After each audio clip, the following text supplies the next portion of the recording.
Obrigado. Muito obrigado. Minhas irmãs e meus irmãos, mais uma vez boa noite. Hoje nós vamos conversar um pouquinho sobre as 3 revelações.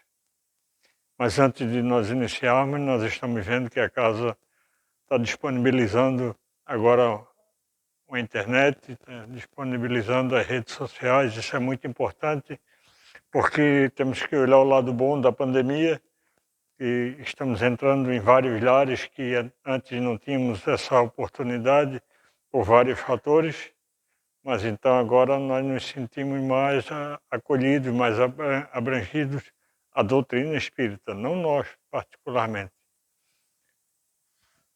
Nós vamos começar então, como diz aquele refrão bem certo, vamos começar pelo começo. Há 3.500 anos, mais ou menos, chegava até o planeta um senhor, um jovem, e depois, na maturidade, começou a despontar no Egito, chamado Moisés. E Moisés recebeu, todos sabem, recebeu o Decálogo, os 10 Mandamentos, que, segundo narram as Escrituras, foi Deus que escreveu numa pedra, e nós sabemos que não foi Deus diretamente, foi algum representante de Deus, algum representante direto, que usou a mediunidade de Moisés, mediunidade de efeito físico, para colocar naquelas pedras os 10 mandamentos. Mas nós trouxemos aqui ele para nós lê-los, porque dificilmente a gente lembra dos 10 mandamentos, e depois nós vamos até frisar um pouquinho por que nós não lembramos.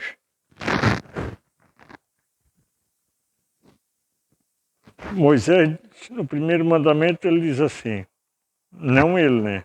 Mas a entidade que ditou. Eu sou o Senhor teu Deus que te tirei da terra do Egito, da casa da servidão.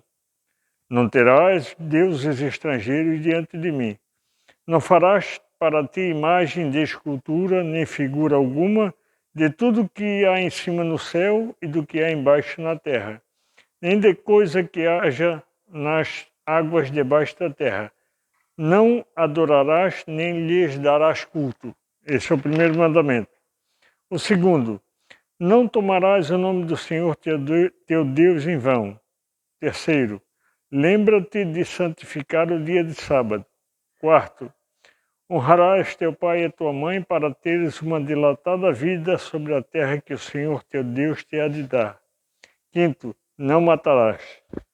Sexto, não cometerás adultério. Sétimo, não furtarás. Oitavo, não dirás falso testemunha contra o teu próximo. Nono, não desejarás a mulher do próximo. E o 10º, não cobiçarás a casa do teu próximo, nem o seu servo, nem a sua serva, nem o seu boi, nem o seu jumento, nem outra coisa alguma que lhe pertença. Esses foram os 10 mandamentos que Moisés trouxe para nós, porque há 3.500 anos éramos um povo mais rebelde. Hoje em dia tem tanta indiferença ainda no planeta, tantas pessoas fazendo coisas equivocadas. Imaginemos há 3.500 anos. Moisés precisava de além dos 10 mandamentos, que são leis divinas, ele também outorgou leis humanas.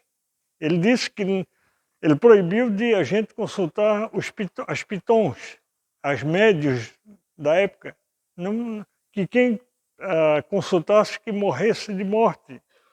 Por que Moisés proibiu? Muitas pessoas dizem, não existem espíritos, porque eles se apegam no Velho Testamento. Mas Moisés, por que proibiu? Ele não proibiria algo que não existisse. Então, se ele proibiu, é porque existe. Porque nós plantávamos uma lavoura à época de feijão, íamos fazer consulta com um médium, com uma médium, para saber se ia dar feijão. Poxa, nós plantamos feijão, ninguém vai colher melancia. Eu vou casar, eu vou ser rico, eu vou prosperar na vida. coisas que nós temos que fazer por nossa conta. Não precisamos estar evocando nossos irmãos espirituais, tirá-los de alguma atribuição ou atribulação, porque os que respondiam a essas questões eram espíritos ainda muito atrasados, mas com o objetivo de se adiantarem, e nós, ou o pessoal da época, ficavam puxando. Então, Moisés achou melhor colocar leis humanas junto com essas. 1500 anos depois, chega a porta ao nosso planeta, porque Moisés ele veio dar uma aplainada, uma achatada no caminho, esperando o nosso maior irmão que nós conhecemos, nosso mestre Jesus.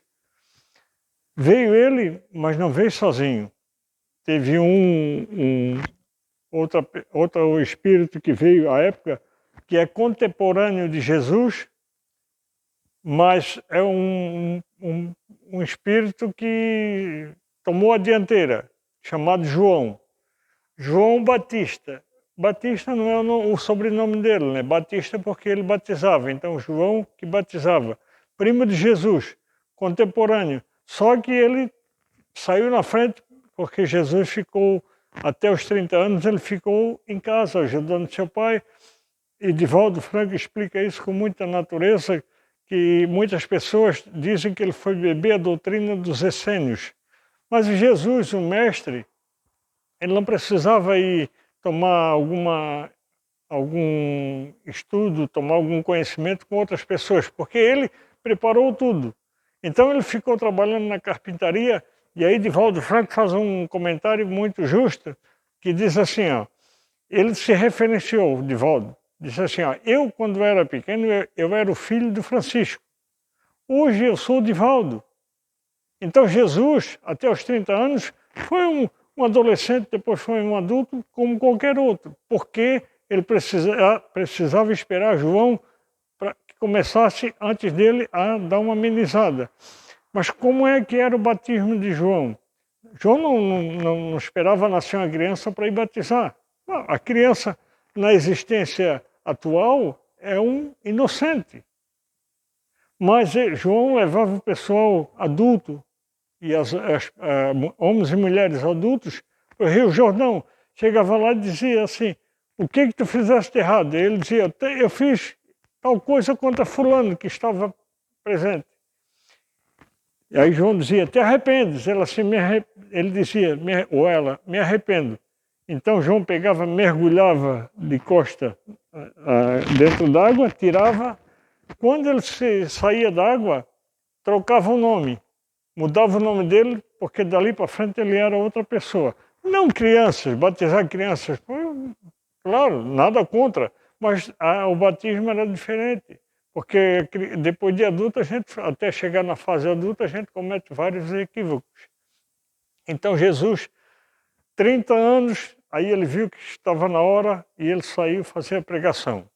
Um dia em Jerusalém, existiam algumas seitas, tinha os fariseus, tinha os saduceus, tinha os publicanos, e os fariseus eram um povo muito orgulhoso, porque todos eles seguiam a Bíblia, o Torá, que Moisés recebeu. Então todos seguiam Moisés, mas cada os fariseus fizeram a sua doutrina de acordo com o que eles pensavam. Eles não admitiam outros livros com outros conhecimentos. E os saduceus já eram diferentes. Era um povo mais abastado, mas mesmo assim era um povo que eles até compreendiam a vida após vida, mas era um povo ainda que estava muito superficial. E um dia os fariseus chegaram na cidade e souberam que Jesus tinha, como diz no Evangelho, tinha feito calar a boca aos saduceus. Eles souberam que Jesus tinha respondido às questões que eles perguntavam. E aí os fariseus se incharam de orgulho e ficaram assim tão irados e fizeram reunião, como nós temos aqui, e pegaram um dos membros do grupo que era o mais eloquente, o mais sagaz, o que tinha mais conhecimento. Se nós formos ver aqui, tirar alguém daqui que tenha uma eloquência boa, que sabe colocar as palavras e verbos. Então pegaram ele e bolaram para ele perguntar a Jesus, fazer uma pergunta para ver se Jesus se traía na resposta. se Jesus combatia esses 10 mandamentos, porque eles todos seguiam Moisés. E aí um deles perguntou: mestre, qual o maior mandamento da lei? Porque seguindo os 10 mandamentos. E Jesus falou assim: o primeiro mandamento, amarás a Deus de todo o teu coração, de toda a tua alma, de todo o teu conhecimento, de todas as tuas forças. Naturalmente, nós julgamos que Jesus, sabendo da malícia deles, Jesus deu um tempinho para eles degustarem aquela resposta. E talvez eles pensaram: poxa, já se desdisse, já se contradisse, porque amar a Deus sobre tudo, Moisés fala muito mais, vai além.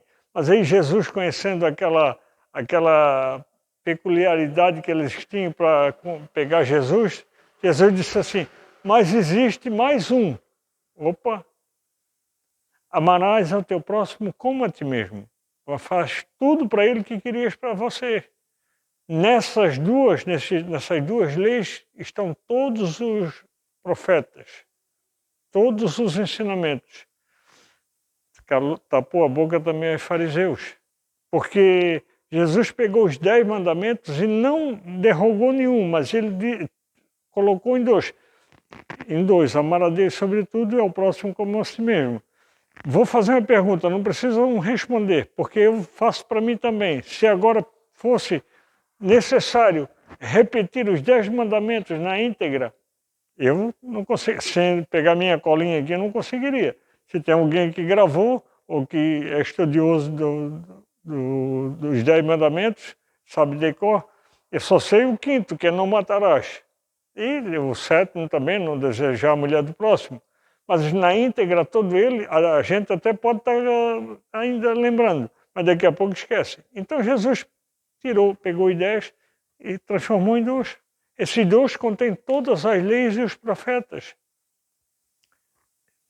Esses 2 mandamentos são os maiores, é o maior código da nossa vida, porque não tem como nós não sabermos se a pessoa que nós vamos fazer alguma coisa vai se sentir bem com o que nós vamos delegar a ela. É só, como disse Jesus, te coloca no lugar dela, faz para ela o que querias para ti. Isso, aí, há 3.500 anos veio Moisés, depois, há 2.000 anos veio Jesus, e há 165 anos, vai fazer esse ano, dia 17 de abril, veio a terceira revelação, que foi o Consolador que Jesus nos prometeu, que disse para nós que iria mandar um Consolador, que iria ficar conosco para a eternidade, para a infinidade, porque iria explicar tudo que ele fez e muito mais. Porque Jesus não pôde, Jesus falou tudo do plano do universo, todo o seu conhecimento em termos infantis, que nós hoje ainda, muitas pessoas não sabem decifrá-lo, não sabem compreendê-lo, compreender a linguagem de Jesus. Tem pessoas que já ouvi falar, infelizmente, Jesus está ultrapassado, Jesus é muito simples, aquilo que ele falou, mas é simples. Vamos usar só aquele verbo, vamos colocar em prática, vamos fazer o que ele recomendou. Ama. Vamos conjugar esse verbo, mas conjugar na prática. Ama. É simples. O que Jesus disse, ama. Aí nós conseguiremos nos dar bem na vida. Mas é ultrapassado porque manda mais e nós não amamos? Não. Então ele disse, vai vir outro Consolador e vai fazer tudo que eu faço, e muito mais. Tudo que eu fiz, muito mais. Ou seja, a primeira revelação veio personificada em Moisés. A segunda veio em Jesus. A terceira veio geral, veio mundial. Porque não importa que seja católicos, que sejam protestantes, budistas, evangélicos, espíritas, ateus, ateias, todos nós temos mediunidade. Então, na época que Allan Kardec fez a codificação, muitos parisienses, a Europa inteira e fora da Europa, todas as pessoas na família tinham um médium vidente, audiente, psicógrafo.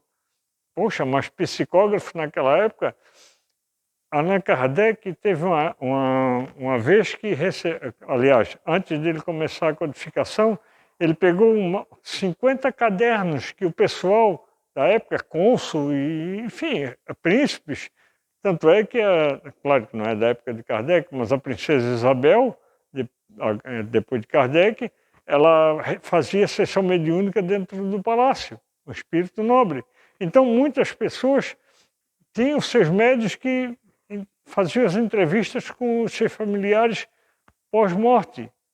Só que Allan Kardec pegou esses 50 cadernos e viu que tinha muitas perguntas repetidas, outras perguntas banais, outras perguntas que não tinham sentido, era mais por curiosidade. E ele fez uma relação daquelas que podia catalogar no livro.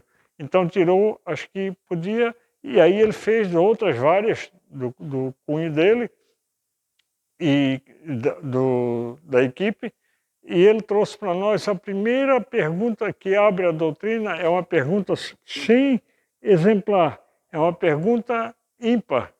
Ele questiona, se nós fôssemos questionar sobre Deus, nós iríamos perguntar quem é Deus, mas ele teve o cuidado de perguntar o que é Deus. Foi uma pergunta simples, para nós hoje é uma pergunta simples, o que é Deus? Mas é uma pergunta complexa, que abre uma doutrina, que recebe Jesus de volta. Jesus veio num corpo doutrinário, que muitas pessoas ainda esperam a volta de Jesus. Mas Jesus não vai voltar num corpo de carne, nem irá voltar mais, porque ele já voltou, vai fazer 165 anos num corpo doutrinário. Então a primeira pergunta foi a chave, porque abriu essa doutrina maravilhosa, abençoada, que é Deus. E a resposta, Deus é a inteligência suprema, a causa primeira de todas as coisas. Ou seja, nós, com essa resposta simples, mas complexa, nós sabemos que todos nós somos irmãos. E não só nós seres humanos, porque ele fala causa primeira de todas as coisas. Hoje nós não nos consideramos mais uma coisa, nós somos a inteligência, mas nós começamos sendo uma coisa, porque nós passamos pelo reino mineral, pelo reino vegetal, pelo reino animal, e estamos no reino nominal, a caminho do reino angelical. Nós seremos deuses com D minúsculo, com letra minúscula, como Jesus disse. Vamos fazer tudo o que ele fez e muito mais. Nós vamos conseguir. Olha só que proeza. Se a pessoa chegarmos à beira-mar e sairmos caminhando sobre as águas, nós iremos fazer isso? Ah, mas isso é impossível. Só para um espírito do quilate de Jesus, com certeza. Mas ele não foi criado assim. Jesus foi criado igual a nós. Como é que ele conseguiu caminhar sobre as águas? Hoje a gente fica se perguntando. Mas se a gente vê um astronauta numa cápsula de gravidade zero, ou dentro de uma nave no espaço, tudo flutua, porque não há gravidade ali dentro. Jesus, com a sua técnica, com o seu conhecimento, naturalmente ele quebrou a gravidade sobre o corpo dele. Isso Allan Kardec fala no livro Céu e Inferno. Ele quebrou a gravidade sobre o corpo e caminhou. Ele viu quando mandou o Pedro jogar as redes no lado direito da barca que tinha peixe.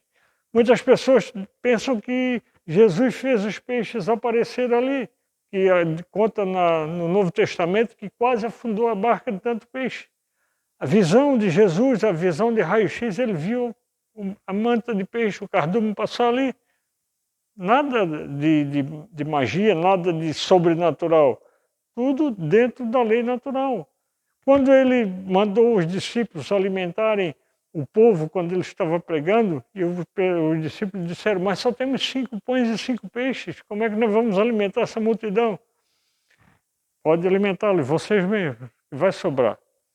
Por que isso tudo, estamos só relembrando Allan Kardec no Céu e Inferno, na Gênese. E Allan Kardec fala que Jesus com a sua... Bem, nós vamos imaginar nós, quando a gente chega perto de alguém, chega perto de Divaldo, que Divaldo ainda está muito aquém de Jesus, mas é um espírito evoluidíssimo. Quando a gente está ouvindo Divaldo, a gente não sente cansaço, não sente fome, não sente vontade de fazer nem o número 1, nem o número 2. Passa tudo, porque a gente está vibrando. Igual quando a gente está fazendo alguma coisa assim importante, que chega alguém e quer falar conosco, com a criança, a gente, calma, espera um pouquinho, deixa eu terminar de ouvir, ou de assistir, porque isso me interessa. Imaginemos nós olhando nos olhos de Jesus, sendo magnetizado pelo aquele olhar radiante. Perdeu totalmente a noção de fome, de cansaço, de dor.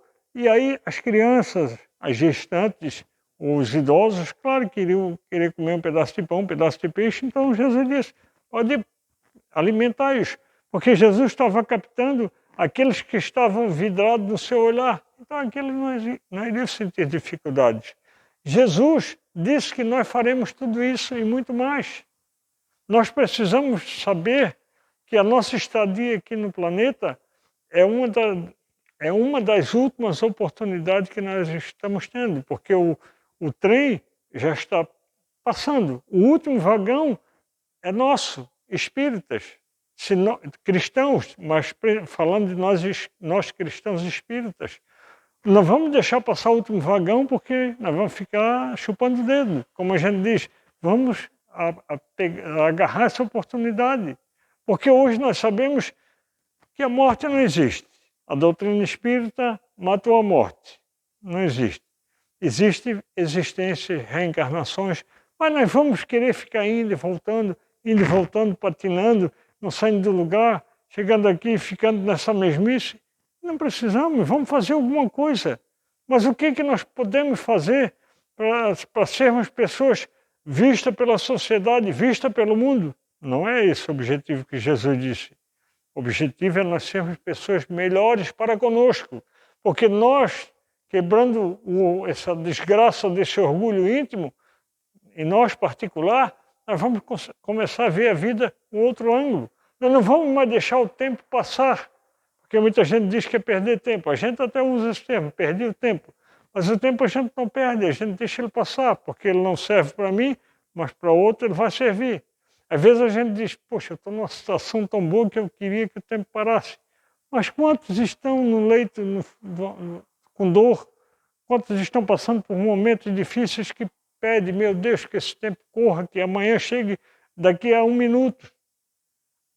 Então é assim, enquanto uns estão numa situação menos ruim, outros estão passando por uma dificuldade maior. Então, não vamos deixar o tempo passar em vão, porque daqui a pouco a gente vai olhar e dizer, meu Deus, hoje nós, falando aqui, nós lembramos da nossa mocidade, da nossa juventude, e quando começamos a fase adulta, quantos equívocos, quanta besteira nós fizemos. Tanto é que eu ando de bengala. Para acordar para a vida, eu tive que levar uma pancada. Quanto tempo eu deixei passar sem fazer coisas úteis? E não foi por falta de possibilidade, foi por falta de vontade. Porque aparecia na minha frente algo para eu fazer alguma coisa. E eu preferia deixar passar, zombar daquilo. Hoje, eu não deixo a consciência me cobrar, mas eu poderia estar um pouco mais adiantado na vida espiritual, fazendo coisas melhores. E nessa questão, nós trouxemos uma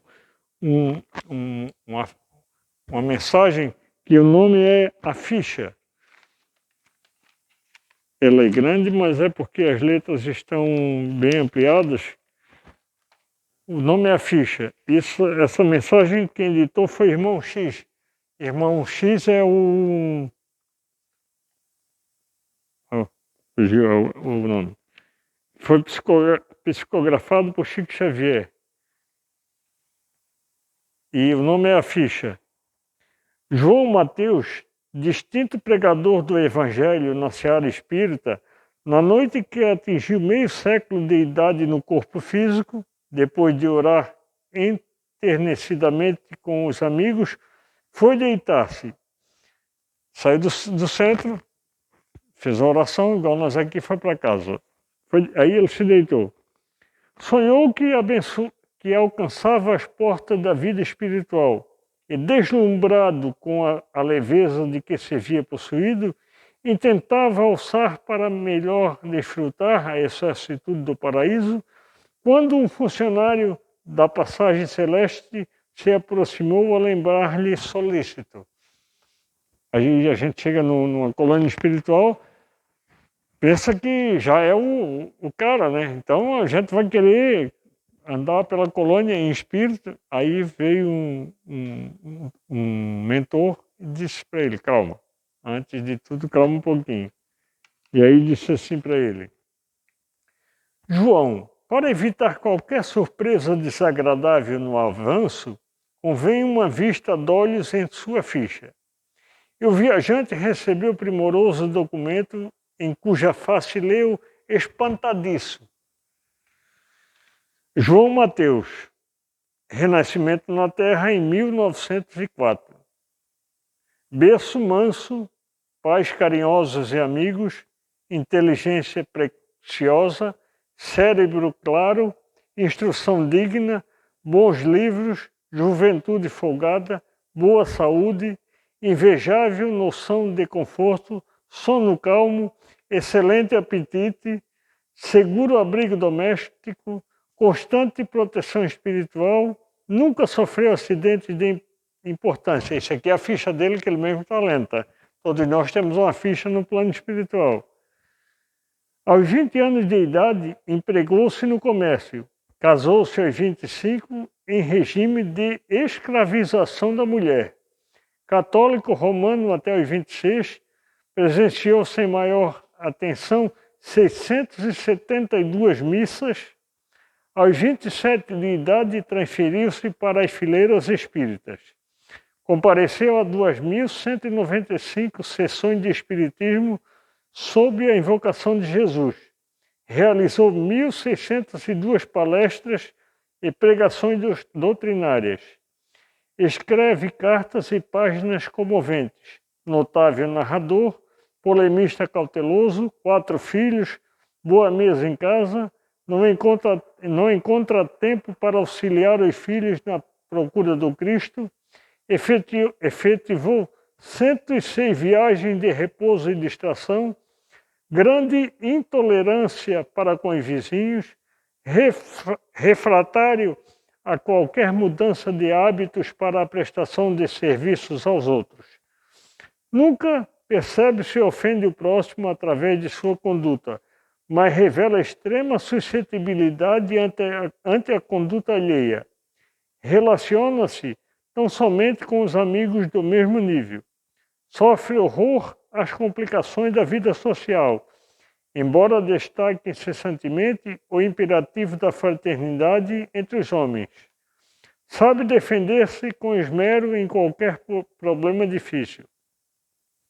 Além dos recursos naturais que lhe renderam respeitável posição e expressivo reconforto doméstico sob o constante amparo de Jesus, através de múltiplos mensageiros, conserva bens imóveis no valor de 600 milhões e guarda em conta o lucro particular, de lucro particular a importância de 302 mil. Para Jesus que... Agora é que vem a lástima. Para Jesus que o procurou na pessoa de mendigos, de necessitados e doentes, deu durante toda a vida 90 centavos. Para cooperar no apostolado do Cristo, já ofereceu 12 cruzeiros em obra de assistência social. Débito. Aí ele ia ler o débito. Quando ia ler o item referente às próprias dívidas, fortemente impressionado, João acordou. Era manhãzinha. À noite, bem-humorado, reuniu-se aos companheiros, relatando-lhes a ocorrência. Estava transformado, dizia. O sono modificara-lhe o modo de pensar. Consagrar-se-ia doravante a trabalho mais vivo no movimento espírita. Pretendia renovar-se por dentro. Reunia agora palavra e ação. Para isso, achava-se disposto a colaborar substancialmente na construção de um lar destinado à recuperação de crianças desabrigadas que, desde muito, desejava socorrer. A experiência daquela noite inesquecível era, de certo, um aviso precioso. E sorridente despediu-se dos irmãos de ideal, solicitando-lhes novo reencontro para o dia seguinte. Esperava assentar as bases da obra que se propunha levar a efeito. Contudo, na noite imediata, quando os amigos lhe bateram à porta, vitimado por um acidente das coronárias, João Mateus estava morto. Olha o tempo que ele levou para conseguir refletir que precisava se transformar. Só que quando despertou para a vida, foi tarde na existência. Foi vitimado por um acidente nas coronárias. Foi tarde. Isso é um relato real que foi ditado pelo irmão X, Humberto de Campos, psicografia de Chico Xavier. Ele foi fato verídico. Deixou o tempo passar. Quando quis fazer alguma coisa, foi tarde. Se pelo menos ele tivesse um dia de trabalho só, se ele tivesse a oportunidade de um dia, mesmo que no fundo do leito ele fizesse um testamento ou deixado alguma coisa para alguém, já teria um mérito sim, mas preferiu começar no dia seguinte, porque assim, ele se despediu à noite das pessoas do centro, mas à noite tem muitas pessoas passando necessidade, ele poderia ter começado mesmo naquela noite, não precisava esperar o dia seguinte para começar a ver um terreno, a botar as primeiras pedras, os primeiros tijolos numa construção. Podia começar doando um agasalho, doando um pão, doando uma palavra, doando um carinho, fazendo alguma coisa por alguém. Todos nós temos possibilidades. No meu caso, aí pode pensar assim, mas e tu, Edivan, que tinhas as oportunidades e não tinhas a vontade de fazer coisa nenhuma boa? Por que no teu acidente tu não morresse? Porque, como diz no Evangelho, se eu fosse um homem de bem eu teria morrido. Mas eu era um mala, então era necessário ficar aqui, assoprar a minha brasinha para fazer ela reavivar. Como todos nós estamos tendo a oportunidade. Não precisamos nos despojar do que nós temos agora, mas vamos fazer pelo menos uma oração em benefício das pessoas que passam pela nossa frente, passam pela rua, que a gente vê. Se não temos a oportunidade de dar o que a pessoa quer e não precisa, vamos pelo menos olhar nos olhos dessa pessoa e dar o que ela não quer, mas o que ela precisa. Uma oração, vamos negar olhando nos olhos dela, dizer o porquê que nós não queremos dar. Tem uma pessoa no bairro onde eu moro, na Ponte Maruim, que fala com todas as pessoas, algum dá moeda. Eu nunca dei um centavo para ele, que eu sei qual é o destino. Aí um dia ele disse para mim, tu não é meu amigo? Eu disse, pelo contrário, eu sou teu amigo, por isso é que eu não dou, porque eu sei para que tu queres. Então ele mal fala comigo, mas eu não me importo, o importante é que eu não estou contribuindo para ele se drogar. Então, vamos negar. O que ele não quer, mas precisa, é que eu digo para ele, que Jesus te abençoe. Eu gosto de ti. Mas o que ele quer e não precisa é o dinheiro para se drogar. Então, o horário se esgotou, eu agradeço a atenção e rogo a Jesus que as suas bênçãos possam nos envolver, a nós e nossos familiares, as pessoas que moram perto de nós e todas as pessoas do planeta que estão necessitando de uma oração. Muito obrigado, uma boa noite.